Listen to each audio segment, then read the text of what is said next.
ప్రభుత్వ ఉద్యోగం మీ లక్ష్యమా? Group 4, SI, constable, bank, RRB, SSC పరీక్ష ఏదైనా లక్షలాది మంది విద్యార్థులకు బోధించిన అనుభవం గల టాప్ మోస్ట్ ఫ్యాకల్టీచే మీ ఉద్యోగ సాధనలో మీకు తోడుగా ఆర్ఎస్బి అంటే 20 సంవత్సరాల నమ్మకం. Contact 9393787373. Download RSB education app. Hi friends, మనకు టాపిక్స్ లోకి వెళ్లే ముందు ఈరోజు ఈ వీడియోలో అర్థమెటిక్లో ఎక్కువ మార్క్స్ మనం స్కోర్ చేయాలంటే మనం ఎలా ప్రిపరేషన్ ప్లాన్ చేసుకోవాలనేది నేను డిస్కస్ చేయబోతున్నాను. సో ఈ వీడియో మీరు చూసిన తర్వాత ఖచ్చితంగా మీకు మ్యాథ్స్ అంటే భయం పోతుంది, మీలో ఒక ఆత్మవిశ్వాసం ఏర్పడుతుంది అని మాత్రం నేను ఖచ్చితంగా చెప్పగలుగుతాను. సో ఖచ్చితంగా ఈ వీడియో ఎండ్ వరకు చూడండి. సో సిన్సియర్గా నేను ఏవైతే చెప్తున్నానో అది 100% ఫాలో కండి. సో ఖచ్చితంగా మీరు నాన్ మ్యాథ్స్ స్టూడెంట్ అయినా మ్యాథ్స్ స్టూడెంట్ అయినా సో మ్యాక్సిమం మార్క్స్ స్కోర్ చేయడానికి ఛాన్స్ ఉంటుంది. ఓకేనా? రైట్. సో మనకి ఈ అర్థమెటిక్లో ఫస్ట్ మీరు చేయాల్సింది ఏంటంటే, చాలామంది స్టూడెంట్స్కి ఒక భయం, అదేంటంటే ఎస్పెషల్లీ నాన్ మ్యాథ్స్ స్టూడెంట్స్కి. సో నాకు మ్యాథ్స్ అంటే భయం, నాకు క్యాలిక్యులేషన్స్ ఏమీ రావట్లేదు, సో నేను ఎంత ట్రై చేసినా అందులో స్కోర్ చేయలేకపోతున్నాను, ఈ మ్యాథ్స్ని వదిలేసి మిగతా సబ్జెక్ట్స్ మీద ఫోకస్ చేయాలా అని ఇలా ఆలోచిస్తుంటారు. సో మీరు భయపడాల్సిన అవసరం లేదు. ఇప్పుడు నేను చెప్పిన ఏదైతే ప్లాన్ ఏదైతే ఉంటుందో అది జస్ట్ ఫాలో కండి. ఓకేనా? రైట్. సో ఇందులో మనకి ఫస్ట్ మీరు ఏం చేస్తారంటే, ఈ స్టేజ్ 1 అంటే మనకి మొత్తం ఈ ప్లాన్ ఏదైతే ఉందో మనకి ప్రిపరేషన్ ప్లాను 4 స్టేజ్కి మనం డివైడ్ చేస్తున్నాం. Stage 1, stage 2, stage 3, stage 4. So ఈ స్టేజ్ 4లో ఫస్ట్ మనకి స్టేజ్ 1 ఏంటంటే స్పీడ్ క్యాలిక్యులేషన్ మీద ఫోకస్ చేయాలి. సో మనం స్పీడ్ క్యాలిక్యులేషన్స్ ఎందుకు నేర్చుకోవాలి అనేది ఫస్ట్ పాయింట్. అలాగే ఈ స్పీడ్ క్యాలిక్యులేషన్ నేర్చుకోవడానికి మనకి ఎలాంటి బ్యాక్గ్రౌండ్ ఉండాలి. సో ఫస్ట్ మనకి ఈ స్పీడ్ క్యాలిక్యులేషన్ ఎందుకు నేర్చుకోవాలి అంటే, మీకు తెలుసు మనకి రైల్వే ఎగ్జామ్స్లో మీరు ఏ ఎగ్జామ్ తీసుకున్నా జస్ట్ మనకి 45 to 50 seconds మాత్రమే ఉంటుంది క్వశ్చన్ అటెంప్ట్ చేయడానికి. మరి అంత తక్కువ టైంలో ఆ క్వశ్చన్ అటెంప్ట్ చేయాలంటే ఖచ్చితంగా మనం క్యాలిక్యులేషన్స్ స్పీడ్ చేయాల్సిందే. సో మనము స్పీడ్ క్యాలిక్యులేషన్స్ అంటే ఏంటి అనేది ఫస్ట్ చూద్దాం. ఫర్ ఎగ్జాంపుల్ ఇక్కడ మీకు ఒక క్యాలిక్యులేషన్ ఇస్తున్నాను, 32% ఆఫ్ 41 అంటే 41లో 32% ఎంత అని మనం చేయాలి. సో జనరల్గా మనకి ఇది ఎలా చేస్తాము, ఫర్ ఎగ్జాంపుల్ 32% అంటే 32/100%, అంటే ప్రతి 100కనే కదా అర్థం. రైట్. ఆఫ్ అంటే ఇంటూ 41. సో దీన్ని సింప్లిఫై చేస్తే మనకు ఆన్సర్ వస్తుంది. ఓకేనా? రైట్. సో మరి అంత ఈజీగా మనం సింప్లిఫై చేయగలుగుతామా? ఫర్ ఎగ్జాంపుల్ దీన్ని సింప్లిఫై చేయాలంటే మళ్ళీ ఏం చేస్తాం? సో మనకు తెలిసిన ఫేవరెట్ టేబుల్ ఏంటి? 2 టేబులే కదా. రైట్. సో ఆ 2 టేబుల్ దేనిలో పోతుందని చూసుకుంటాం. 2 ఇక్కడ 16 టైమ్స్ పోతుంది, 2 50 టైమ్స్ పోతుంది. మళ్ళీ 2 టేబులే కదా మనం చూడాల్సింది. రైట్. సో 2 ఇక్కడ 8 టైమ్స్ పోతుంది, 2 25 టైమ్స్ పోతుంది. మళ్ళీ ఇక్కడ క్యాన్సిల్ కాదు, ఇక్కడ ఆగిపోతాం. సో దీన్ని చూసే మనం మ్యాథ్స్ అనుకుంటున్నాం, ఈ క్యాలిక్యులేషన్ చూసే మనం భయపడుతున్నాం, especially non maths students. So ఇక్కడ మళ్ళీ తర్వాత ఏం చేయాలో అర్థం కాదు. సో ఈ 2 మల్టిప్లై చేస్తాం, మళ్ళీ డివైడ్ బై 25 చేస్తాం, బట్ అక్కడ మళ్ళీ అంత ఈజీగా సింప్లిఫై కాదు. సో ఇలాంటి కేసెస్లోనే మనం చాలామంది స్టూడెంట్స్ ఒక భయం అనేది క్రియేట్ అవుతుంది, అంటే మ్యాథ్స్ అంటే ఒక భయం ఏర్పడుతుంది. సో ఇక్కడ మీరు అబ్జర్వ్ చేయాల్సింది ఏంటంటే, సో ఇది చేయాలి అంటే ఏ బ్యాక్గ్రౌండ్ కావాలి, అంటే ఇంటర్లో మ్యాథ్స్ ఉండాలా, డిగ్రీ మ్యాథ్స్ ఉండాలా? సో ఏ బ్యాక్గ్రౌండ్ ఉంటే చేయగలుగుతారు? సో ఇక్కడ మీరు అండర్స్టాండ్ చేసుకోవాల్సింది, దీనికి ఎలాంటి బ్యాక్గ్రౌండ్ అవసరం లేదు. సో ఇప్పుడు చూడండి, యాక్చువల్గా జనరల్గా ఇలా చేస్తారు, బట్ మీరు దీనికి సంబంధించి ఒక ట్రిక్ అంటే షార్ట్ కట్ ఏంటంటే, సింగిల్ స్టెప్లోనే మనం డైరెక్ట్గా ఆన్సర్ చేయొచ్చు. అంటే బై 100 చేయకుండా, క్యాన్సిల్ చేయకుండా డైరెక్ట్గా ఆన్సర్ చేయొచ్చు. డైరెక్ట్గా అంటే జస్ట్ మల్టిప్లై చేయండి, 32 into 41 మల్టిప్లై చేస్తున్నాను. అది కూడా మల్టిప్లికేషన్ సంబంధించిన ఒక షార్ట్ కట్ ట్రిక్ ఉంటుంది. 2 1 2 and 2 into 4 8 plus 3 11, 1 carry, 3 into 4 12 plus 1 13. So ఇక్కడ ఆ వాల్యూ వచ్చిన తర్వాత లాస్ట్ 2 digits నుంచి డెసిమల్ పాయింట్ తీసుకోండి. సో ఆన్సర్ ఎంత అంటే 13.12. అంటే మళ్ళీ మీకు డౌట్ రావచ్చు, సరే ఎలా మల్టిప్లై చేశారని. దానికి సపరేట్ కాన్సెప్ట్ ఉంటుంది. అది ఆ ట్రిక్ మీకు తెలిస్తే మీరు కూడా ఇలా సింపుల్గా డైరెక్ట్గా సింగిల్ స్టెప్లో మీరు ఆన్సర్ చేయగలుగుతారు. సో ఇక్కడ నేను ఎందుకు ఇంత క్లియర్గా మీకు ఎగ్జాంపుల్ ఎందుకు ఇస్తున్నానంటే, సో ఇక్కడ మ్యాథ్స్ స్టూడెంట్ అయితే ఏం చేస్తారు, నాన్ మ్యాథ్స్ స్టూడెంట్ అయితే ఏం చేస్తారు. సో బట్ ఇద్దరికి ఏ విధంగా మనకి అంటే నాన్ మ్యాథ్స్ స్టూడెంట్స్కి ఏ విధంగా డిసడ్వాంటేజ్ ఉంటుంది, మ్యాథ్స్ స్టూడెంట్కి అయితే అడ్వాంటేజ్ ఉంటుందా అనేది చూద్దాం. సో జనరల్గా మ్యాథ్స్ స్టూడెంట్ అయితే ఏం చేస్తాడు, ఒకవేళ మ్యాథ్స్ స్టూడెంట్ అనుకుంటే 32% అంటే ఖచ్చితంగా 32/100 వాడికి బై 100 అని వేయాలని తెలుసు, ఇంటూ 41 చేస్తాడు, డైరెక్ట్గా సింప్లిఫై చేస్తాడు. అంటే ఫర్ ఎగ్జాంపుల్ 8 ఎన్ని టైమ్స్ పోతుంది, 2 ఫర్ ఎగ్జాంపుల్ 4 8 టైమ్స్ పోతుంది, ఇందులో 4 25 ఇలా సింప్లిఫై చేసుకుంటాడు, ఆన్సర్ వస్తుంది. సో నువ్వేమో అక్కడే స్టక్ అయిపోతాం. అయితే ఇక్కడ మనం అండర్స్టాండ్ చేసుకోవాల్సింది ఇది కరెక్ట్ కాదు ఇలా చేయడం. సో మరి అలా కరెక్ట్ కానప్పుడు మ్యాథ్స్ స్టూడెంట్ కూడా అడ్వాంటేజ్ కాదు కదా. సో ఖచ్చితంగా అంటే ఈ స్పీడ్ క్యాలిక్యులేషన్ నేర్చుకోవడానికి ఎలాంటి బ్యాక్గ్రౌండ్ ఉండాల్సిన అవసరం లేదని అంటున్నాను. ఓకేనా రైట్. అంటే మీరు 10th క్లాస్ అయినా ఇంటర్ అయినా డిగ్రీ అయినా సో ఎనీహౌ ఇక్కడ ఏంటంటే కాంపిటేటివ్ ఎగ్జామ్లో దీని ఆన్సర్ అవ్వడం ఇంపార్టెంట్ కాదు. సో అది మనం గమనించాలి. దాని ఆన్సర్ అవ్వడం ఇంపార్టెంట్ అంటే ఖచ్చితంగా అది మ్యాథ్స్ స్టూడెంట్కి అడ్వాంటేజ్ అవుతుంది. ఎందుకంటే వాడికి స్టెప్స్ తెలుసు, ఎలా చేయాలో తెలుసు, కొంచెం క్యాలిక్యులేషన్ కూడా స్పీడ్ చేయగలుగుతాడు. బట్ ఇక్కడ ఆన్సర్ వస్తే జాబ్ వస్తుందని గ్యారంటీ లేదు. సో ఎందుకంటే ఇక్కడ ఆన్సర్ అవ్వడం ఇంపార్టెంట్ కాదు, ఆ ఆన్సర్ని మనం ఎంత ఫాస్ట్గా చేయగలుగుతామో చాలా ఇంపార్టెంట్. సో ఇప్పుడు నేనేం చేశాను, ఇలా మనం బై 100 చేయకుండా డైరెక్ట్గా ఈ సింపుల్ ట్రిక్ అంటే జస్ట్ మల్టిప్లై చేసి 2 digits ముందు డెసిమల్ పాయింట్ తీసుకున్నాను. అంటే మరి ఇది చేయడానికి ఏ బ్యాక్గ్రౌండ్ ఉండాలి, మరి మ్యాథ్స్ బ్యాక్గ్రౌండ్ వాడు తెలుసా ఇది చేయాలని, ఖచ్చితంగా మ్యాథ్స్ బ్యాక్గ్రౌండ్ అయినా తెలియదు. సో ఖచ్చితంగా ఇలాగే చేస్తాడు. సో అంటే ఎలాంటి బ్యాక్గ్రౌండ్ ఉండాల్సిన అవసరం లేదు. కొన్ని సింపుల్ ట్రిక్స్ ఉంటాయి ఈ స్పీడ్ క్యాలిక్యులేషన్స్లో. ఆ ట్రిక్స్ మీరు నేర్చుకుంటే ఎలాంటి క్యాలిక్యులేషన్ సరే సెకండ్స్లో సింగిల్ స్టెప్లో మీరు చేయగలిగితే ఖచ్చితంగా మీరు అంటే ఎగ్జామ్లో ఎలాంటి క్యాలిక్యులేషన్స్ అయినా సరే చాలా ఈజీగా చేయగలుగుతారు. ఫర్ ఎగ్జాంపుల్ చూడండి 768/32 అనుకోండి ఫర్ ఎగ్జాంపుల్. సో ఇది ఒక డివిజన్. ఈ డివిజన్ అయితే మ్యాథ్స్ స్టూడెంట్ అయితే ఏం చేస్తాడు, మ్యాథ్స్ స్టూడెంట్ అయినా నాన్ మ్యాథ్స్ స్టూడెంట్ అయినా మామూలుగా ఏం చేస్తాం, ఇది ఫర్ ఎగ్జాంపుల్ 32/768. సో ఇలా చేస్తాం, అవునా రైట్. బట్ అలా చేస్తే ఎప్పుడు వస్తుంది ఆన్సర్? సో ఆన్సర్ వస్తుంది కానీ ఏం రాదు, జాబ్ రాదు. సో మరి ఇది చేయాలంటే దీనికి ఒక షార్ట్ కట్ ట్రిక్ ఉంటుంది. సో 768/32 అంటే ఇక్కడ 3 ఎన్ని టైమ్స్ పోతుంది, మనకి 2 టైమ్స్ పోతుంది, 16 8 2 4 టైమ్స్. సో ఆన్సర్ ఎంత అంటే 24. సో దానికి సంబంధించిన ఒక ట్రిక్ ఉంటుంది, అది డివిజన్ సంబంధించిన షార్ట్ కట్ ట్రిక్ ఉంటుంది. అది మీరు నేర్చుకోగలిగితే సో మీరు కూడా సెకండ్స్లోనే డైరెక్ట్గా ఆన్సర్ చేయగలుగుతారు. ఓకేనా రైట్. సో ఫస్ట్ మీరు ఏం చేస్తారంటే ఈ మ్యాథ్స్ అనేది ఏదైతే భయం ఉందో, ఆ ఫెయిల్ ఉందో ఇమ్మీడియట్లీ మీరు అది మైండ్లోంచి తీసేయండి. ఎందుకంటే మనకి ఇక్కడ ఎలాంటి మ్యాథ్స్ ఉండదు. మీరు ఇక్కడ అబ్జర్వ్ చేస్తే సింపుల్ ట్రిక్స్ ఉంటాయి. ఆ ట్రిక్స్ మీరు నేర్చుకుంటే సో ఎలాంటి బ్యాక్గ్రౌండ్ ఉండాల్సిన అవసరం లేదు, మ్యాథ్స్ బ్యాక్గ్రౌండ్ ఉండాల్సిన అవసరం అంతకంటే లేదు. సో అందుకే మీరు ఎప్పుడైతే మీరు మ్యాథ్స్ అని భయపడుతుంటారో అంటే ఆ చిన్న చిన్న నెంబర్స్ కూడా మనల్ని భయపెట్టేస్తుంటాయి. మీకు తెలుసు ఒకసారి ఆ భయం అనేది ఏర్పడితే ఫర్ ఎగ్జాంపుల్ తాడు కూడా పాములాగా అనిపిస్తుందట. సో మీరు ఆ మైండ్లోంచి ఇమ్మీడియట్లీ డిలీట్ చేయండి, నాది మ్యాథ్స్ కాదు, నాకు మ్యాథ్స్ ఏమీ రాదని. సో ఖచ్చితంగా నేను మీకు ఏదైతే మీకు మ్యాథ్స్ రాదని భయపడుతున్నారో ఖచ్చితంగా మీరు ఇవి నేర్చుకుంటే 100% మ్యాక్సిమం మార్క్స్ మీరు కూడా స్కోర్ చేయగలుగుతారు. ఓకేనా రైట్. సో ఫస్ట్ మీరు ఏం చేస్తారంటే ఈ స్పీడ్ క్యాలిక్యులేషన్గా ఫోకస్ చేయండి. ఓకేనా రైట్. మరి స్పీడ్ క్యాలిక్యులేషన్స్ అంటే ఏంటి? Multiplications, percentage, tables, divisions, squares, square roots, cube roots ఇలాంటివన్నీ. ఓకేనా రైట్. సో ఫస్ట్ మీరు ఈ స్టేజ్ 1 కంప్లీట్ అయిన తర్వాత అంటే మీరు ఒక ఆర్డర్గా వెళ్ళాల్సి ఉంటుంది. స్టేజ్ 1లో ఫస్ట్ క్యాలిక్యులేషన్స్ మీదనే ఫోకస్ చేయండి, ఇంకా మళ్ళీ డైరెక్ట్గా టాపిక్లోకి వెళ్ళకండి. సో సిలబస్ని ఏం చూడకండి. ఫస్ట్ ఈ స్పీడ్ క్యాలిక్యులేషన్స్ కంప్లీట్ అయిన తర్వాత ఒక 10 days 15 days take your own time. Okay. So ఈ స్పీడ్ క్యాలిక్యులేషన్ నేర్చుకున్న తర్వాత దానికి సంబంధించి కొంచెం ప్రాక్టీస్ చేయండి. అంటే ఇప్పుడు ఈ స్పీడ్ రావాలంటే ఖచ్చితంగా ప్రాక్టీస్ చేయాలి. సో నా దగ్గరే నేర్చుకోమని కాదు, అంటే నేనే చెప్తాను ఇవి ఇంకెవరు చెప్పాలని కాదు, మీకు ఇంకా ఎవరైనా చెప్తే ఎక్కడైనా సరే నేర్చుకోండి. సో అవి నేర్చుకుంటే మీలో ఒక సెల్ఫ్ కాన్ఫిడెన్స్ డెవలప్ అవుతుంది. ఫర్దర్గా టాపిక్ సంబంధించిన క్వశ్చన్స్ వచ్చినప్పుడు చాలా ఈజీగా చేయగలుగుతారు. ఓకేనా రైట్. నెక్స్ట్ స్టేజ్ 2 చూద్దాం. ఈ స్టేజ్ 2లో ఏంటంటే ఫస్ట్ మీరు ఏం చేస్తారంటే మనకు తెలుసు రైల్వే ఎగ్జామ్స్లో సిలబస్ ఏముంది అంటే మ్యాథమెటిక్స్ అని ఇచ్చారు. సో మ్యాథమెటిక్స్లో సిలబస్ ఏముంది అది ఫస్ట్ కంప్లీట్గా స్టడీ చేయండి. సో ఈ మ్యాథమెటిక్స్లో మనకి సిలబస్ ఏమి ఇచ్చారంటే ఇక్కడ ఇదంతా మనకి రైల్వే ఎగ్జామ్ సంబంధించిన సిలబసే.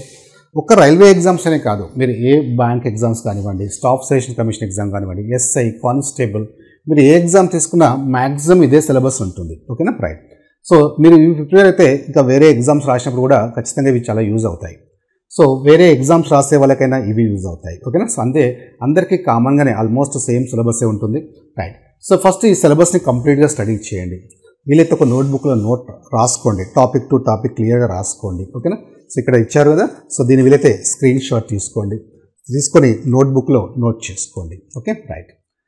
తర్వాత నోట్ చేసుకున్న తర్వాత మనము ఈ సిలబస్ని ఏం చేస్తారంటే ఇక్కడ పార్ట్ వైజ్ డివైడ్ చేసుకోండి. ఫస్ట్ మనకి స్టేజ్ 1లో ఏం చేస్తున్నామో మనకి స్పీడ్ క్యాలిక్యులేషన్ మీద ఫోకస్ చేయండి. తర్వాత మనకి ఏదైతే ఈ సిలబస్ అయితే ఉందో కొన్ని టాపిక్స్ ఎలా ఉంటాయంటే ఇంటర్ రిలేటెడ్ టాపిక్స్ ఉంటాయి, అంటే ఒకదానికి ఒకటి సంబంధం ఉంటాయి అన్నమాట. అంతేగాని మనకు ఒకసారి ఫస్ట్ పర్సంటేజ్ స్టార్ట్ చేసి తర్వాత టైమ్ అండ్ వర్క్ స్టార్ట్ చేయకండి. అలా కాకుండా ఆ సిలబస్లో ఉన్న టాపిక్స్ని డివైడ్ చేసుకోండి. ఈ డివిజన్ ఎలా ఉండాలంటే పార్ట్ వైజ్ డివైడ్ చేసుకోండి. ఇందులో ఫర్ ఎగ్జాంపుల్ ఈ టాపిక్స్ తీసుకోండి. ఇందులో ఈ 5 టాపిక్స్ అనేవి మనకి పర్సంటేజ్ రిలేటెడ్ టాపిక్సే. అంటే ఫస్ట్ మీరు పర్సంటేజ్ స్టార్ట్ చేస్తే దాని కంటిన్యూషన్ ఇవే స్టార్ట్ చేయండి. ఓకే, అప్పుడు మీకు ఆ టాపిక్స్ అన్నిటి మీద మంచి కమాండ్ వస్తుంది. ఓకేనా రైట్. సో ఫస్ట్ ఇలా ఈ టాపిక్స్ని నోట్ చేసుకోండి. ఫస్ట్ స్టార్ట్ చేయకండి, ఫస్ట్ నోట్ చేసుకోండి. అంటే ఇంటర్మీడియట్ టాపిక్స్ అన్నీ ఒక దగ్గర పార్ట్ వైజ్ నోట్ చేసుకోండి. సో ఈ 5 టాపిక్స్ అన్నీ ఒక దగ్గర రాసుకోండి. నెక్స్ట్ పార్ట్లో మళ్ళీ ఈ 4 టాపిక్స్ అన్ని ఒక దగ్గర నోట్ చేసుకోండి. ఎందుకంటే ఇవన్నీ ఒకదానికొకటి ఇంటర్రిలేటెడ్ టాపిక్స్ కాబట్టి. ఓకేనా రైట్. సో వీలైతే స్క్రీన్ షాట్ తీసుకోండి, నోట్ చేసుకోవాలి ఖచ్చితంగా. అలాగే ఇలా టాపిక్ వైజ్ డివైడ్ చేసుకొని నోట్ చేసుకోండి. ఓకేనా రైట్. సో ఇలా మళ్ళీ టైమ్ అండ్ డిస్టెన్స్ వచ్చినప్పుడు దానికి సంబంధించిన టాపిక్స్ ఏవైతే ఉన్నాయి, ప్రాబ్లమ్స్ అండ్ ట్రైన్స్ కావచ్చు, బోర్డ్స్ అండ్ స్ట్రీమ్స్, ఇవన్నీ ఇంటర్రిలేటెడ్ కాన్సెప్ట్స్ కాబట్టి ఇవన్నీ ఒక దగ్గర నోట్ చేసుకోండి. సో అలాగే మనకి next time and work, chain rule, pipes and systems అన్నీ ఒక దగ్గర నోట్ చేసుకోండి. తర్వాత మనకి డేటా ఇంటర్ప్రిటేషన్, డేటా సఫిషియన్సీ సంబంధించి నోట్ చేసుకోండి. తర్వాత మనకి ఫ్యూల్ మ్యాథ్స్ సంబంధించిన కాన్సెప్ట్స్ అన్నీ ఒక దగ్గర నోట్ చేసుకోండి. ఓకేనా రైట్. సో ఇవన్నీ ఇలా నోట్ చేసుకున్న తర్వాత నెక్స్ట్ ఏం చేస్తారంటే స్టేజ్ 2లో మనం చేయాల్సింది ఏంటి, స్టేజ్ 2లో కాన్సెప్ట్ అనేది చాలా ఇంపార్టెంట్. సో టాపిక్లోకి వెళ్ళే ముందు ఇప్పుడు నేను ఏవైతే డివైడ్ చేసుకోండి అని చెప్పాను కదా, టాపిక్ వైజ్ డివైడ్ చేసుకోండి అని చెప్పాను కదా, అలా డివైడ్ చేసుకున్న తర్వాత మీరు ఏం చేస్తారంటే ఫస్ట్ ఫర్ ఎగ్జాంపుల్ మనము నెక్స్ట్ పార్ట్లో ఒక 5 టాపిక్స్ అన్నీ ఒక దగ్గర రాసుకున్నాం.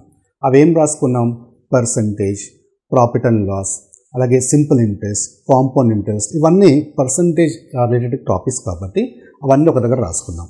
సో మీరు ఆ టాపిక్స్లో ఏదైనా ఒక టాపిక్ మీరు స్టార్ట్ చేసినప్పుడు మీరు ఏం చేస్తారంటే డైరెక్ట్గా క్వశ్చన్స్లోకి వెళ్ళకండి. ఫస్ట్ ఆ కాన్సెప్ట్ని అండర్స్టాండ్ చేసుకోవడానికి ట్రై చేయండి. Concept is king. ఎందుకంటే మీరు కాన్సెప్ట్ని పర్ఫెక్ట్గా అండర్స్టాండ్ చేసుకుంటే ఆ ఫర్దర్గా వచ్చే క్వశ్చన్స్ చాలా ఈజీగా అర్థం చేసుకోగలుగుతారు. నేను చాలామంది స్టూడెంట్స్ని అబ్జర్వ్ చేశాను. అంటే ఇక్కడ క్వశ్చన్ చేయగలుగుతున్నారు, బట్ ఎప్పుడైతే ఎగ్జామ్ టెస్ట్ పెడుతున్నామో అక్కడ క్వశ్చన్స్ అటెంప్ట్ చేయలేకపోతున్నారు.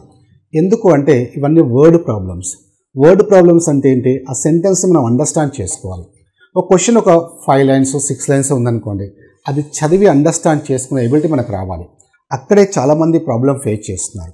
సో కొంతవరకు ప్రాక్టీస్ చేస్తున్నారు, బట్ ఎగ్జామ్లో ఆ కరెక్ట్గా ఎగ్జాక్ట్లీ ఆ సెంటెన్స్ని అండర్స్టాండ్ చేసుకోలేకపోతున్నారు. అంటే ఇక్కడ ఆన్సర్ చేయడం డిఫికల్ట్ కాదు, మీరు ఏ టాపిక్ అయినా తీసుకోండి. ఇంతకుముందు మనము ఫస్ట్ స్పీడ్ క్యాలిక్యులేషన్స్ ఎందుకు చేయాలని చెప్పాను, మీరు ఏ టాపిక్ తీసుకున్నా అంటే మీరు యావరేజ్ తీసుకోండి, ప్రాఫిట్ అండ్ లాస్ తీసుకోండి, సింపుల్ ఇంట్రెస్ట్, ఇలా ఏ టాపిక్ అయినా తీసుకోండి, ఏ క్వశ్చన్ అయినా తీసుకోండి. ఫైనల్గా మనం చేయాల్సింది ఏముంటుంది, మల్టిప్లికేషన్స్, డివిజన్స్, పర్సంటేజో, స్క్వేర్స్, క్యూబ్స్ చేయాల్సి ఉంటుంది. అందుకే అక్కడ మనం అవన్నీ నేర్చుకుంటే ఇక్కడ ఈజీగా డైరెక్ట్గా ఆన్సర్ చేయగలుగుతాం. అయితే ఇక్కడ క్యాలిక్యులేషన్ చేయడం ఇంకా మీకు ప్రాబ్లం కాదు, బట్ ఆ సెంటెన్స్ని అండర్స్టాండ్ చేసుకోవడం ఇంపార్టెంట్. అంటే ఆ సెంటెన్స్ని మీరు అండర్స్టాండ్ చేసుకోవాలన్నా, ఆ క్వశ్చన్స్కి మీరు ఆన్సర్స్ చాలా ఈజీగా చేయాలన్నా ఫస్ట్ మీరు ఫోకస్ చేయాల్సింది ప్రతి టాపిక్ సంబంధించిన ఫస్ట్ కాన్సెప్ట్ని అండర్స్టాండ్ చేసుకోవడానికి ట్రై చేయండి. కాన్సెప్ట్ అంటే ఏంటి, ఫర్ ఎగ్జాంపుల్ ఒక టాపిక్ తీసుకుందాం, ప్రాఫిట్ అండ్ లాస్ అనే ఒక టాపిక్ ఉంది, లాభము మరియు నష్టము.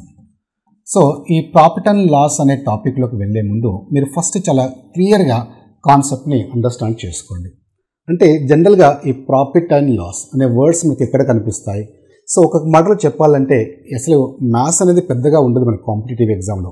అంటే ఇంటర్ మ్యాథ్స్, బీఎస్సీ మ్యాథ్స్ ఉండదు. సో మన డైలీ లైఫ్లో ఏవైతే ఎక్కువగా యూజ్ చేస్తుంటామో, మన డే టు డే లైఫ్లో మనం అబ్జర్వ్ చేస్తుంటామో అవే మనకి ఇక్కడ కనిపిస్తుంటాయి. సో దీన్ని చూసి మీరు మ్యాథ్స్ అని ఫీల్ అవుతున్నారు. ఓకేనా, రైట్. సో అలా కాకుండా ఫర్ ఎగ్జాంపుల్ చూడండి, ప్రాఫిట్ అండ్ లాస్. ఈ ప్రాఫిట్ అండ్ లాస్ ఎక్కడ కనిపిస్తాయి మనకి? ఈ వర్డ్స్ ఎక్కడ కనిపిస్తాయి? బిజినెస్ చేస్తున్న వాళ్ళకి ఇక్కడ కనిపిస్తుంటాయి. అంటే బిజినెస్ చేసే వాళ్ళు మనకి జనరల్గా బిజినెస్ ఎందుకు చేస్తారు, ఏ పర్పస్ కోసం చేస్తారు? సో మ్యాక్సిమం ప్రాఫిట్ ఎర్న్ చేయాలని ఒక పర్పస్తో చేస్తారు ఎవరైనా సరే, అంతేనా, రైట్. సో అయితే అందులో మనకి కొన్ని సందర్భాల్లో ప్రాఫిట్ రావచ్చు, కొన్ని సందర్భాల్లో లాస్ కూడా రావచ్చు. అంటే జనరల్గా మనకి ఈ బిజినెస్ అంటే ఈ ప్రాఫిట్ అండ్ లాస్ అనే వర్డ్స్ దానికి సంబంధించి తీసుకుంటే జనరల్గా మనకి బిజినెస్లో ఫస్ట్ ఏం చేస్తారు అంటే ఏదైనా ఒక వస్తువు తీసుకోండి, వస్తువుని పర్చేజ్ చేస్తారు. అవునా, అంటే పర్చేజ్ చేస్తారు. ఈ పర్చేజ్ చేసేదాన్ని ఏమంటారు? ఆ ప్రైజ్ని ఏమంటారంటే కాస్ట్ ప్రైస్, అంటే కొనుగోలు ధర అంటారు. అవునా. సో ఫస్ట్ మనం చేయాల్సింది అదే కదా, ఒక వస్తువుని కొనుగోలు చేస్తారు. తర్వాత వాడు మార్జిన్ చూసుకొని, అంటే ఒక 100 రూపాయలకి ఆ వస్తువుని కొనుగోలు చేసి మనకి ఖచ్చితంగా 100 రూపాయలకి అమ్మడు కదా, అలాగే 90 రూపాయలకు కూడా అమ్మాలనుకోడు, అంటే నష్టంగా అమ్మాలనుకోడు. ఖచ్చితంగా ఎంతైతే కొన్నాడో అంతకంటే ఎక్కువకే అమ్మితేనే తనకి లాభం వస్తుంది. సో తనకి ఆ లాభం ఒక 20 రూపీస్ వేసుకొని, సో మనకి ఎంత అమ్మాలనుకుంటాడు, అప్పుడు అమ్మాలనుకున్నప్పుడు 120 రూపీస్కి అమ్ముతాడు. అవునా, రైట్. సో అంటే ప్రాఫిట్ మనకు 20 రూపీస్ వేసుకొని, సో 120 రూపీస్కి అమ్మితే తనకు ఎంత వచ్చిందంటే ప్రాఫిట్ 20 రూపీస్ వచ్చిందని చెప్తాం. సో ఇది అలాగే మనకి ప్రాఫిట్ 20 రూపీస్ వచ్చింది. మరి శాతంలో తీసుకుంటే అంటే పర్సెంటేజ్లో ఎంత వచ్చింది అంటే పెద్ద పెద్ద వాల్యూస్ వచ్చినప్పుడు మనకి జనరల్గా మనకి ఈ డేటాని అనలైజ్ చేసినప్పుడు సో లాస్ట్ టైం ఎంత పర్సెంటేజ్ ప్రాఫిట్ వచ్చింది, సో మొత్తం ఎంత ఓవరాల్గా ఎంత లాస్ వచ్చింది అనేది అంటే ఎక్కువ ట్రాన్సాక్షన్ చేయాల్సి వచ్చినప్పుడు ఖచ్చితంగా మనం పర్సెంటేజ్లో క్యాలిక్యులేట్ చేయాల్సి వస్తుంది బిజినెస్లో. సో అలాంటప్పుడు మనకి ఈ ప్రాఫిట్ 20 రూపీస్ వచ్చింది, కానీ శాతంలో ఎంత వచ్చింది అంటే ప్రాఫిట్ పర్సెంట్ ఫైండ్ అవుట్ చేయాలి. అలాగే సమ్ టైమ్స్ మనకి లాస్ కూడా రావచ్చు, అప్పుడు లాస్ పర్సెంట్ ఫైండ్ అవుట్ చేయాల్సి వస్తుంది. ఓకే, సమ్ టైమ్స్ మనకి డిస్కౌంట్ ఇస్తుంటారు, సో అప్పుడు డిస్కౌంట్ మనము ఫైండ్ అవుట్ చేయాల్సి ఉంటుంది.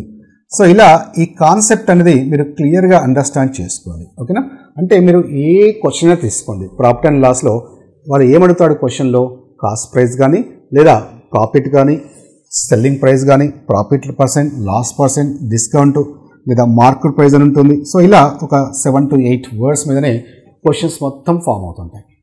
సో ఎప్పుడైతే మీరు కరెక్ట్గా ఇవి అండర్స్టాండ్ చేసుకున్నారో అప్పుడు ఆ క్వశ్చన్ వచ్చినప్పుడు చాలా ఈజీగా అర్థం చేసుకోగలుగుతారు. ఓకేనా, రైట్. సో ఫస్ట్ కాన్సెప్ట్ మీద ప్రతి టాపిక్ సంబంధించి కాన్సెప్ట్ డీటెయిల్గా, సో ఫస్ట్ ఇమ్మీడియట్లీ మీరు వెళ్ళకుండా కొంచెం టైం తీసుకొని ఖచ్చితంగా ఆ పర్ఫెక్ట్గా ఆ కాన్సెప్ట్ని మీరు అండర్స్టాండ్ చేసుకోవడానికి ట్రై చేయండి. ఓకేనా, రైట్. ఇది మీరు స్టేజ్ 2లో చేయాల్సింది. ఓకేనా, రైట్.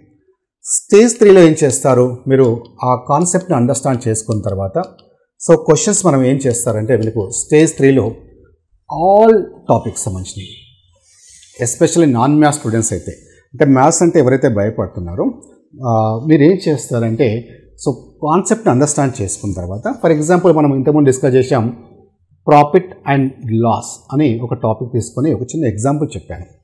మీరు ఏం చేస్తారంటే ప్రాఫిట్ అండ్ లాస్లో ఈ టాపిక్స్లో క్వశ్చన్స్ ఏవైతే ఉన్నాయో వాటిని అగైన్ మళ్ళీ 3 పార్ట్స్గా డివైడ్ చేసుకోండి, అంటే 3 లెవెల్స్గా డివైడ్ చేసుకోండి. 3 లెవెల్స్ అంటే ఎలా డివైడ్ చేసుకుంటారు, లెవెల్ 1, నెక్స్ట్ లెవెల్ 2, లెవెల్ 3గా డివైడ్ చేసుకోండి. అంటే లెవెల్ 1 అంటే మీరు ఏ టాపిక్ అయినా తీసుకోండి, ఫస్ట్ మనకు కొన్ని క్వశ్చన్స్ చాలా ఈజీగా ఉంటాయి, అంటే స్టేట్ క్వశ్చన్స్ ఉంటాయి, డైరెక్ట్ క్వశ్చన్స్ ఉంటాయి, మనం ఈజీగా అండర్స్టాండ్ చేసుకోగలుగుతాం, వాటిని లెవెల్ 1 క్వశ్చన్స్ అంటారు. సో తర్వాత కొంచెం మోడరేట్గా ఉంటాయి, అంటే దానికంటే కొంచెం మోడరేట్గా ఉన్న వాటిని లెవెల్ 2 క్వశ్చన్ తీసుకోండి. కొంచెం లెంతీగా అండ్ అడ్వాన్స్గా అనిపిస్తే వాటిని లెవెల్ 3గా తీసుకోండి. ఇలా టాపిక్ వైజ్ 3 లెవెల్స్గా డివైడ్ చేసుకోండి. డివైడ్ చేసుకున్న తర్వాత మీరు ఏం చేస్తారంటే ఫస్ట్ మీరు ఆ కాన్సెప్ట్ అండర్స్టాండ్ చేసుకున్న తర్వాత లెవెల్ 1 క్వశ్చన్స్ మీద ఫోకస్ చేయండి. లెవెల్ 1 క్వశ్చన్స్ కంప్లీట్ అయిన తర్వాతనే లెవెల్ 2 క్వశ్చన్ మీద ఫోకస్ చేయండి. ఓకేనా, సో అలా ఒక ఆర్డర్గా ప్లాన్ చేసుకోండి. Okay, right. సో ఫస్ట్ మీరు ఏం చేస్తారంటే ఒకవేళ మీకు మ్యాథ్స్ అంటే కొంచెం ఆ భయం ఉందనుకోండి, లెవెల్ 2 వరకే స్టాప్ చేయండి. ఓకే, లెవెల్ 3కి వెళ్ళకండి అప్పుడే. So first level 1, level 2 complete చేసుకోండి. తర్వాత అంటే మీకు కాన్ఫిడెన్స్ వస్తుంది, తర్వాత ఇంకొక టాపిక్ వెళ్ళండి, ఇప్పుడు సింపుల్ ఇంట్రెస్ట్కి వెళ్ళండి, అక్కడ కూడా లెవెల్ 1 లెవెల్ 2 చేయండి. సో తర్వాత కాంపౌండ్ ఇంట్రెస్ట్కి వెళ్ళండి, అక్కడ కూడా లెవెల్ 1 లెవెల్ 2 చేయండి. మీకు ఒక కాన్ఫిడెన్స్ డెవలప్ అవుతుంది. ఓకే, నేను చేయగలుగుతున్నాను చాలా అని ఒక ఆత్మవిశ్వాసం మీకు డెవలప్ అవుతుంది. సో ఎప్పుడైతే అలా డెవలప్ అవుతుందో అప్పుడు నీకు ఈ క్వశ్చన్స్ కూడా కొంచెం ఈజీగానే అనిపిస్తాయి. సో అప్పుడు ఎప్పుడైతే నీకు కాన్ఫిడెన్స్ వస్తుందో అప్పుడు మాత్రమే వెళ్ళండి. సో అంతవరకు మీకు లెవెల్ 1 లెవెల్ 2 మీదనే ఫోకస్ చేయాలి. ఓకేనా, రైట్. సో ఇలా అన్ని టాపిక్స్ని చేస్తూ ప్రాక్టీస్ చేయాలి. ఇది మోస్ట్ ఇంపార్టెంట్. మామూలుగా జనరల్ స్టడీస్ సబ్జెక్ట్లో అంటే హిస్టరీ కానివ్వండి, పాలిటీ కానివ్వండి, అక్కడ ఏం చదవాలి, మళ్ళీ రివిజన్ చేసుకోవాలి. ఇక్కడ ఏం చేయాలి, మళ్ళీ ప్రాక్టీస్ చేయాలి. Practice practice practice. నువ్వు ఎంత ప్రాక్టీస్ చేస్తే అంత కమాండ్ వస్తుంది. ఓకేనా, రైట్. సో వీలైనన్ని క్వశ్చన్స్ ఆ టాపిక్ సంబంధించినవి ప్రాక్టీస్ చేసుకోవాలి. సో వీలైనన్ని టెస్ట్లు అటెంప్ట్ చేయాలి. టెస్ట్లు అనేది చాలా ఇంపార్టెంట్ ఇక్కడ. సో నువ్వు ఎన్ని టెస్ట్లు అటెంప్ట్ చేస్తే అంత కమాండ్ వస్తుంది. Okay, right. సో ఇది స్టేజ్ 3. నెక్స్ట్ వచ్చేసరికి స్టేజ్ 4. ఇది చాలా ఇంపార్టెంట్.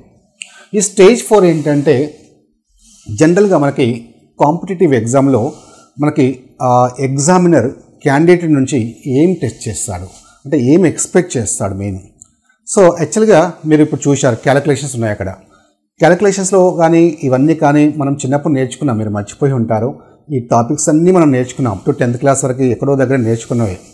అలాగే క్యాలిక్యులేషన్స్ తీసుకుంటే డివిజన్స్ కానీ పర్సెంటేజ్ కానీ మీకు రావా, అందరికీ వచ్చు. కానీ ఇక్కడ వాడు అది టెస్ట్ చేయాలనుకోవట్లేదు. నీకు పర్సెంటేజ్ తెలుసా, డివిజన్ తెలుసా, మల్టిప్లికేషన్స్ తెలుసా అని టెస్ట్ చేయాలని కాదు వాడి ఉద్దేశం. సో నువ్వు ఎలా రెస్పాండ్ అవుతున్నావు అంటే నీ లాటరల్ థింకింగ్ ఎబిలిటీస్ ఎలా ఉన్నాయి అనేది టెస్ట్ చేస్తున్నాడు. అది చాలామందికి అబ్జర్వ్ చేయట్లేదు. సో ఇది ఇక్కడ ఈ పాయింట్ని ఎవరైతే మనం అండర్స్టాండ్ చేసుకుంటారో వాళ్ళు ఖచ్చితంగా జాబ్ రావడానికి ఛాన్స్ ఉంటుంది. సో మెయిన్ ఎగ్జామ్లో క్యాండిడేట్ నుంచి ఏం ఎక్స్పెక్ట్ చేస్తున్నాడు అంటే ఎగ్జామినరు లాటరల్ థింకింగ్ ఎబిలిటీస్ ఎంతవరకు ఉన్నాయనేది టెస్ట్ చేస్తున్నాడు. దీని మీద బేస్ అయ్యే మీరు జాబ్ రావడానికి అంటే ఎంతవరకు రావచ్చు అనేది ఛాన్సెస్ ఉంటాయని తెలుస్తుంది. మరి లాటరల్ థింకింగ్ అంటే ఏంటి అని తెలియాలి. లాటరల్ థింకింగ్ అంటే ఏంటి? సో డిఫరెంట్గా ఆలోచించడం అంటే క్విక్ రెస్పాండ్ అంటే వేగంగా మనం రెస్పాండ్ కావడం, స్మార్ట్గా థింక్ చేయడం అంటే ఒక సిచ్యువేషన్లో పర్టికులర్ సిచ్యువేషన్లో ఆ క్యాండిడేటు స్మార్ట్గా ఎలా రెస్పాండ్ అవుతున్నాడు అనేది ఎక్కువగా టెస్ట్ చేస్తున్నారు. సో దాన్ని కనుక మనం డెవలప్ చేసుకోగలిగితే ఖచ్చితంగా మనము ఎక్కువ మార్క్స్ స్కోర్ చేయడానికి ఛాన్స్ ఉంటుంది. సో అలాగే జాబ్ రావడానికి కూడా ఛాన్స్ ఉంటుంది. ఫర్ ఎగ్జాంపుల్ ఎలా సార్ ఈ లాటరల్ థింకింగ్ అంటే ఏంటి అంటే ఫర్ ఎగ్జాంపుల్ చెప్తాను. ఫర్ ఎగ్జాంపుల్ 7191/153 ఇక్కడ మనకి ఆప్షన్స్ ఇచ్చారు. ఫర్ ఎగ్జాంపుల్ ఇది for example 43, second 51, third for example 47 and fourth 65 అని ఇలా ఆప్షన్స్ ఇచ్చారు. సో నువ్వేం చేస్తావు? నువ్వు చాలా sincere. Up to 10th class వరకు నీకు 10th క్లాస్లో 90% వచ్చాయి, ఇంటర్మీడియట్లో 95% వచ్చాయి. కానీ చాలామంది ఈ కాంపిటేటివ్ ఎగ్జామ్లో సక్సెస్ కాలేకపోతున్నారు. కానీ చాలామంది మీకు తెలుసా ఒక యావరేజ్ స్టూడెంట్ చాలామంది కూడా కాంపిటేటివ్ ఎగ్జామ్స్లో సక్సెస్ అవుతున్నాడు. ఎందుకంటే వాళ్ళు ఈ లాటరల్ థింకింగ్ ఎబిలిటీస్ ఎక్కువగా ఉంటున్నాయి వాళ్ళకి. సో దాన్ని ఎక్కువగా డెవలప్ చేసుకుంటున్నారు కాబట్టి వాళ్ళు సక్సెస్ అవుతున్నారు. సో ఇక్కడ నువ్వు డివిజన్ చేయమని అనట్లేదు. అక్కడ నువ్వేం చేస్తున్నావు సిన్సియర్గా. సో 7191/153 అంటే నువ్వు మ్యాథ్సా నాన్ మ్యాథ్స్ అని పక్కన పెట్టు. ఫస్ట్ నాకు ఇది ఆన్సర్ రావాలంతే, ఎందుకంటే డివిజనే కదా, లేకపోతే ఒక మార్క్ పోతుందని నువ్వు టెన్షన్గా నువ్వు చేస్తూనే ఉంటావు. చేస్తావు కానీ ఆన్సర్ వస్తుంది, ఖచ్చితంగా ఆన్సర్ వస్తుంది. కానీ ఏమి రాదు, జాబు రాదు. ఎందుకు అంటే ఇక్కడ మనం అబ్జర్వ్ చేయాల్సింది ఏంటంటే ప్రతిసారి నువ్వు ఆన్సర్ చేయడానికి ట్రై చేయకు, కొంచెం స్మార్ట్గా థింక్ చేయి. అంటే క్యాలిక్యులేషన్ చేయకుండానే మనం ఇంకా ఏ విధంగానే మనం ఆన్సర్ చేయగలుగుతామా? సో ఏమైనా మనకు ఛాన్సెస్ ఉన్నాయా? కొన్నిసార్లు వాళ్ళు హింట్స్ ఇస్తుంటారు, ఆ హింట్స్ని నువ్వు అబ్జర్వ్ చేస్తావా లేదా అనేది వాళ్ళు టెస్ట్ చేస్తుంటారు ఎగ్జామ్లో. సో దాన్ని మనం అబ్జర్వ్ చేస్తుండాలి. అంటే ఫర్ ఎగ్జాంపుల్ చూడండి, ఇక్కడ ఫర్ ఎగ్జాంపుల్ ABC అనే ముగ్గురు వ్యక్తులు ఉన్నారనుకుందాం.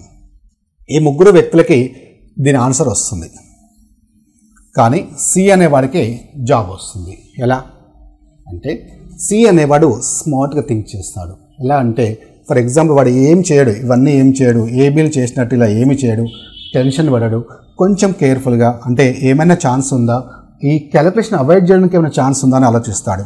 ఇక్కడ 3ని ఇక్కడ 1 ఉంది, 3ని ఏ నెంబర్తో మల్టిప్లై చేస్తే ఇక్కడ లాస్ట్ డిజిట్ 1 వస్తుంది, 7 కదా, 3 7 జా 21. 3ని 7తో మల్టిప్లై చేస్తే ఎండ్ డిజిట్ ఏమొస్తుంది, 1 వస్తుందంటే ఖచ్చితంగా ఆప్షన్లో 7 ఉండాలి అని తెలుస్తుంది వాడికి. సో ఇక్కడ ఆప్షన్ మనం అబ్జర్వ్ చేస్తే ఏ ఆప్షన్లో మనకి 7 ఉంది, ఏ ఆప్షన్లో ఉంది కాబట్టి డైరెక్ట్గా ఆన్సర్ టిక్ చేస్తాడు. అంటే మీకు చిన్న ఎగ్జాంపుల్ చెప్పాను, అన్నీ వస్తాయా సార్ అలాగే అని కాదు. వచ్చినప్పుడు దాన్ని మనం క్యాచ్ చేయాలి, వచ్చినప్పుడు దాన్ని అబ్జర్వ్ చేయాలి, దాన్నే స్మార్ట్ థింకింగ్ అంటారు. సో అన్నిటికీ ఇంతేనా సార్, లాటరల్ థింకింగ్ అంటే ఇదేని కాదు. ప్రతి సిచ్యువేషన్లో ఇంకా మనం ఏ విధంగా డిఫరెంట్గా థింక్ చేసి దాన్ని ఆన్సర్ చేయగలుగుతాం అంటే కొన్ని సందర్భాల్లో ఆప్షన్ బట్టి తీసుకురాగలుగుతాం, కొన్ని సందర్భాల్లో క్వశ్చన్ని మ్యాక్సిమం కొన్ని సెంటెన్స్ని అవాయిడ్ చేసి డైరెక్ట్ ఆన్సర్ చేయగలుగుతాం.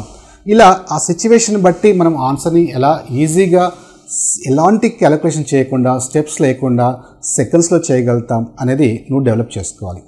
సో ఎలా డెవలప్ అవుతుంది సార్ ఇది అంటే నువ్వు ఖచ్చితంగా ప్రాక్టీస్ చేసేటప్పుడు ఇలా అలవాటు చేసుకోవాలి, ఇలా థింక్ చేస్తుండాలి.